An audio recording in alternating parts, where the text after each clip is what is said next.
YouTubers! Mike Martin's here, Mike Martin's channel. And it's raining again. It's raining in Vancouver, and the snow is all gone. It was plus 12 Celsius today, and it pretty much got rid of all the snow. And it's nice out. Anyways, I got an article I want to read to you guys here that live in the Lower Mainland, Vancouver, Lower Mainland of BC. It's actually disturbing. And the housing market is just roaring out of control. People are just in a frenzy of what to do. Especially people that... A lot of people are built into that whole freedom and individuality when owning their home. It builds a sense of ownership. And that's been the Canadian way, I mean, since they were giving out free land to Europeans to come over to farm. But I spoke to someone today, a gentleman, phoned me, and he told me that he's very depressed, been very depressed recently for this whole housing fiasco that's been happening here.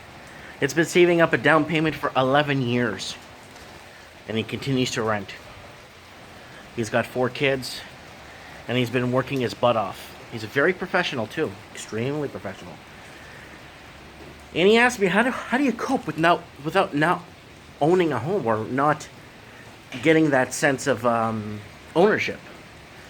You know, 20 years or 15, even up to 8 years ago, a majority of the people that are in this situation would have just bought their homes a long time ago, made their payments as they progressed, lived their lives, and not have to worry about what's happening today. And I told him that you gotta stay strong, man. It's what you tell people when you go to a hospital. Stay strong. Focus on your goal. You know, feeling down, feeling negative, oppressive energy, negativity does not help your end result. It doesn't. You're just creating more negativity around you, and then, you know, it is sad, it is depressing. It is, but we are manufactured and built as human beings for ownership. We are purchasers. You know, we are people of, we are buyers, you know. We are consumers. And that's all we've ever been. You know? Yeah, you know, there's family values, family morals. But people want that thing that, you know, to leave something for their kids. You know, I'm not a philosopher or one of those guys that go out on stage and talk to people and let them and motivate them. But all I could say is just stick to your guns, stick to your positive thoughts, positive reinforcement. I know it sounds like a broken record, and you probably hear it all the time. It's going to happen. Time. Give it time. You know, things will fall into place, you know. There's a reason why a majority of these things are happening around the world right now. It's a majority why all the English-speaking countries you go to, no one could afford to buy anything. I got somebody from New Zealand send me 12 links the other day showing me the crisis in New Zealand. They call themselves the Kiwis. They're beyond. Beyond. And that's what happens in a free market, right? Anyways, let me continue with this story. This one's pretty hard to swallow. Let me stand here before I don't make you guys motion sickness anymore. Richmond looks to regulate monster homes on farmland. Yes. This is by Liam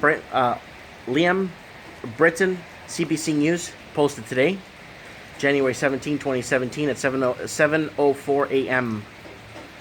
This week, Richmond City Council is looking at bylaws that restrict the size of so-called monster homes on farms. Lower Mainland farms are some of the most productive in North America, but they are being edged out by high real estate prices, and a leading academic says. Not only because people are looking for places to live, but also because it makes it harder for new farmers to enter the field. Yeah. Get it? Enter the field? You get it? Enter the field, yeah. No, but it's true. Lenore Newman, Canada Research of Chair of Food Security and Environment of the University of Fraser Valley, told with host Stephen Quinn. Newman says that the agricultural land and reserve has mostly done a good job of keeping farmland for agriculture use over the past 40 years. He estimates over 90% of the land in reserve is still for farming.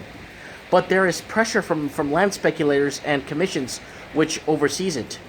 A lot of speculations are now seeing a bit of a lottery ticket, she said.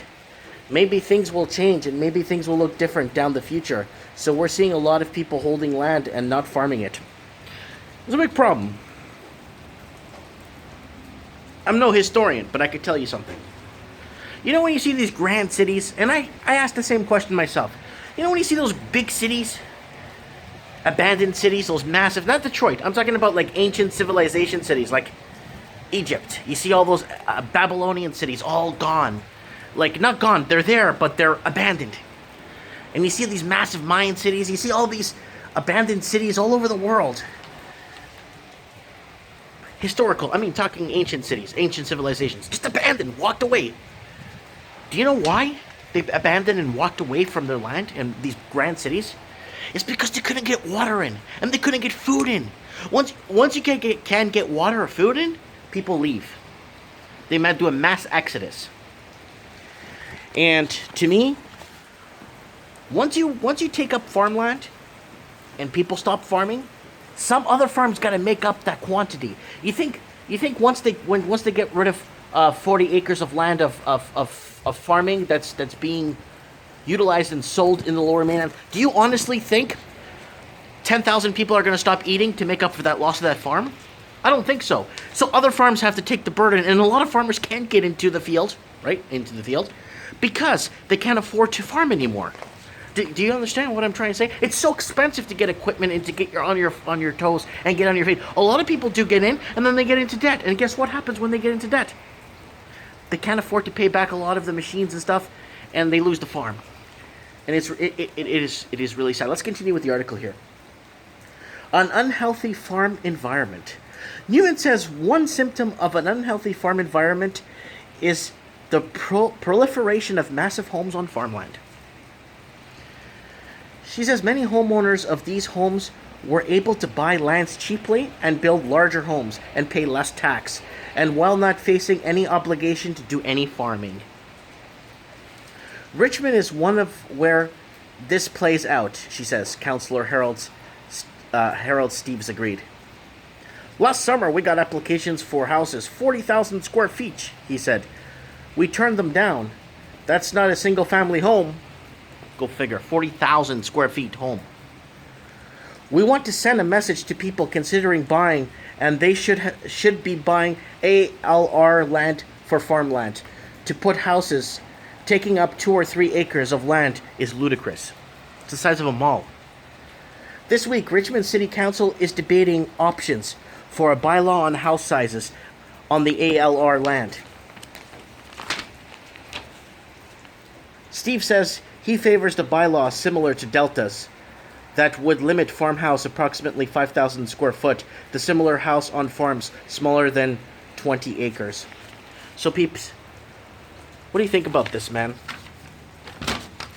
Now we're losing farmland, productive farmland, that actually feeds thousands of people. And what do you think is not going to happen? You think you're not going to make it up? How are they going to make up the food that we're not producing? Like I said, those ancient civilizations. I'm not a historian, but what I'm saying, a reason why a lot of these people left, there was a bit of war here and there between empires, but a lot of people left because of the lack of water. Once you don't have an aqueduct of water coming into your city, you're gone. 3 days in, you know what? I'm leaving my house and everything if I can't get water. And what do you think happens to these ancient cities? Once you start getting food and water and it's got to come from further away, I don't know. Put that in your pipe and smoke it, peeps. Let me know. Comment below what you think about this 40,000 square foot home. I don't know. Let me know. Comment below. Let me know your reactions on this. This one's hitting hard. Hitting the heart hard. Anyways, thanks for watching.